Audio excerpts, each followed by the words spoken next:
Hello, everyone. Welcome back. Today, we're going to talk about my favorite topic, conflict. I'm great at conflict. I don't ever shut down. I don't ever want to run away. I just like to open up immediately about things and talk them through. Wouldn't you say that was the case? Absolutely. Right away. Conflict. You run toward conflict. Exactly. Yes. Or maybe not. Does anyone else feel this way? I don't think very many people love conflict. No. Until you learn that it's a growth edge. Yep. Yeah. So we're learning to love conflict. Definitely. Yeah. So, and yeah, gosh, conflict comes in all shapes and sizes, big, small, and we definitely go through it as well. So yeah, I think that's an interesting thing to think about. Like, what is conflict in a relationship? For me, in past relationships, I would call this fighting. And it would be like blowout big fights, like yelling, running away. I would have called it ignoring and internalizing. And that was, not healthy either. Right. Yeah. So reactions to conflict could be avoiding. Yeah. Running away. Yeah. Fighting. It's like the fight, flight, freeze stuff that comes up in conflict. Why do you think it's so scary? Like, why is conflict so terrifying? For you, let's say. Well, I think, oh, God. How much time do we have here? Yeah, I think it's, brings up fears. We've talked about, just irrational fears of abandonment, of disappointment, of shame and guilt. Yeah. I'm breathing right now as we speak. For me, I think that fear of abandonment is huge. For me, it's often fear of not being enough. Yeah. Like the fight, the whatever we're discussing or sharing or I'm reading from the situation is like, I'm not good enough. Or what if it doesn't work? Yeah. Not because I don't want it to, but because this, you don't think I'm good enough, and then I have to fake something though my whole life, it just brings up all these silly limiting beliefs. Well, yeah, false narratives. And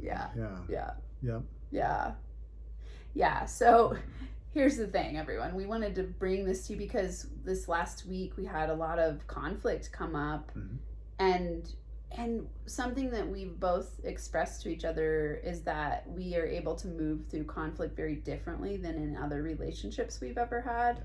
And I think a lot of that is just we're older.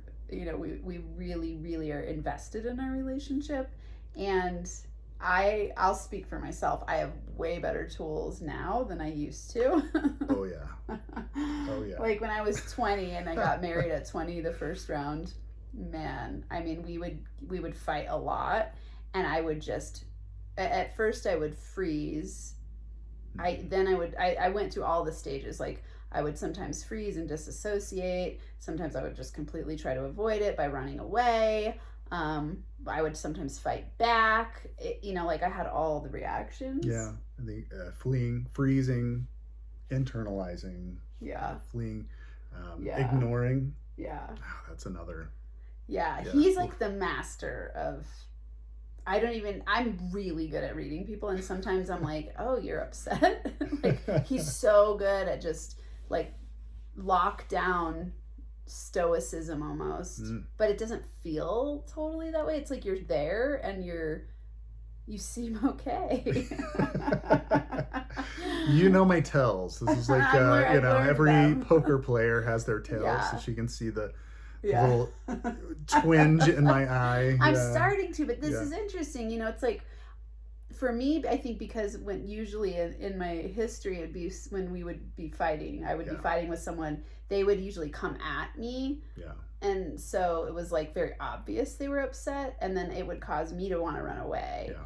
And with you actually are more of the avoider in this relationship. Yeah. And so then I've learned when you get quiet in certain ways, like, oh, Abe is really upset right now.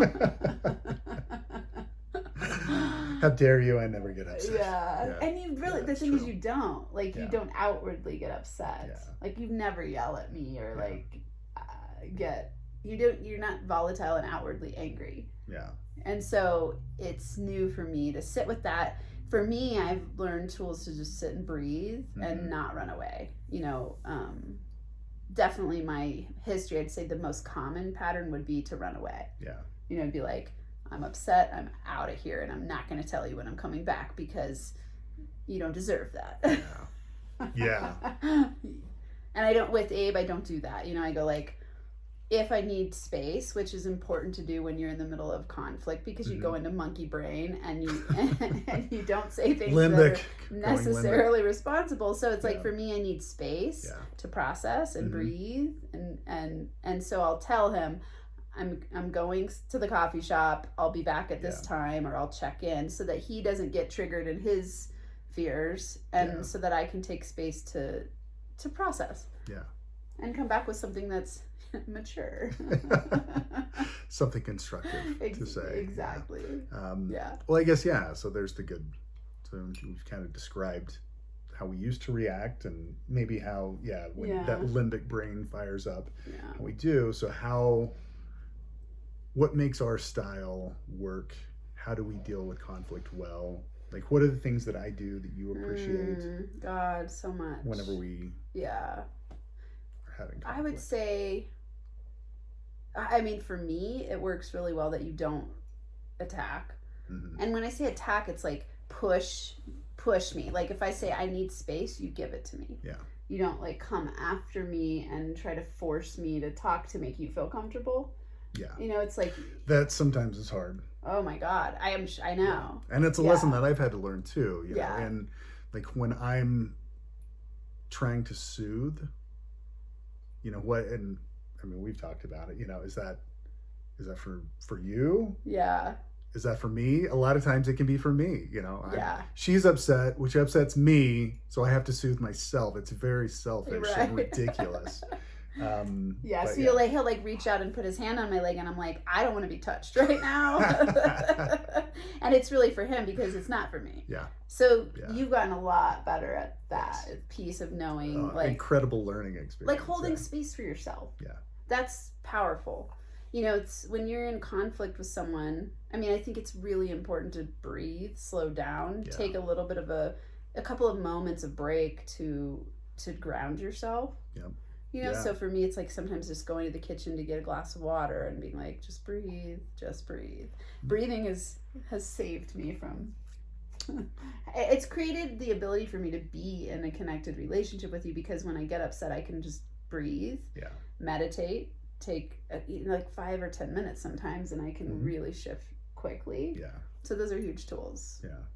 That help a lot when you're in that fight, flight, freeze response. Yeah. And so yes, you being not a pusher of that boundary of like, please give me a little space, and then it's interesting I say that, because then you also come in at the right time and hug me, and it like softens the response or the reaction really of fear and upset. And you ask permission to do that. Yeah. You know, you're like, can I give you a hug? And then if I am in the space for that, it works amazing. So, you know, it's like, and most of the time you are. It's true. Yeah. Very few. Yeah. You know. That's incredible in and of itself. I think we're very good at communicating as we go through our relationship, so that we don't have these huge blow up things. Definitely. We had a doozy this last week where it was like, it was the biggest fight I think we've ever been in. I think so. Yeah. Definitely. And this is, I think, really important to know. We were talking about this, like, you know, before we were recording, we were like, what do we want to talk about today? And we were talking about how when you're in a relationship where you're in comfort zone, you don't necessarily fight or have conflict. Yeah. And some people think of that as like, oh, we have a great relationship. Yeah. And I've had those relationships. Yeah. I haven't, but yeah, well, it was because there was ignoring. And two people ignoring. Yeah. Yeah. Or just no growth, or just not. Yeah. Yeah. Not really, just stagnating, and in that comfort. It's avoidance. So this is interesting. I think I've thought about this a lot in relationships. Like, do you have to have conflict to grow? And I think yes.